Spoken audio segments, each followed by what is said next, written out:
বাংলাদেশিদের জন্য আবার চালু হচ্ছে ভারতীয় ভিসা। অনেকদিন বন্ধ থাকার পর অবশেষে এলো বড় আপডেট।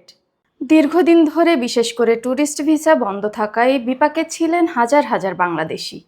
ভারতের পররাষ্ট্রমন্ত্রী এস জয়শঙ্কর জানিয়েছেন, আগামী কয়েক সপ্তাহের মধ্যে বাংলাদেশের জন্য ভিসা প্রক্রিয়া সহজ করা হবে। ট্যুরিস্ট ভিসা সহ চিকিৎসা, ব্যবসা সব ক্ষেত্রেই ভিসা পাওয়া হয়ে উঠেছিল কঠিন। ৮ এপ্রিল দিল্লির হায়দ্রাবাদ হাউসে বাংলাদেশের পররাষ্ট্রমন্ত্রী খলিলুর রহমানের সঙ্গে ভারতের পররাষ্ট্রমন্ত্রী এস জয়শঙ্করের বৈঠকে ভারতের পররাষ্ট্রমন্ত্রী এস জয়শঙ্কর জানিয়েছেন, আগামী কয়েক সপ্তাহের মধ্যে বাংলাদেশিদের জন্য ভিসা প্রক্রিয়া সহজ করা হবে। বিশেষ করে চিকিৎসা ভিসা, ব্যবসায়িক ভিসা এই দুই ক্ষেত্রে দ্রুত সুবিধা দেওয়ার কথা বলা হয়েছে। দুই দেশের মধ্যে সম্পর্ক আরও জোরদার করার বিষয়েও আলোচনা করা হয়েছে।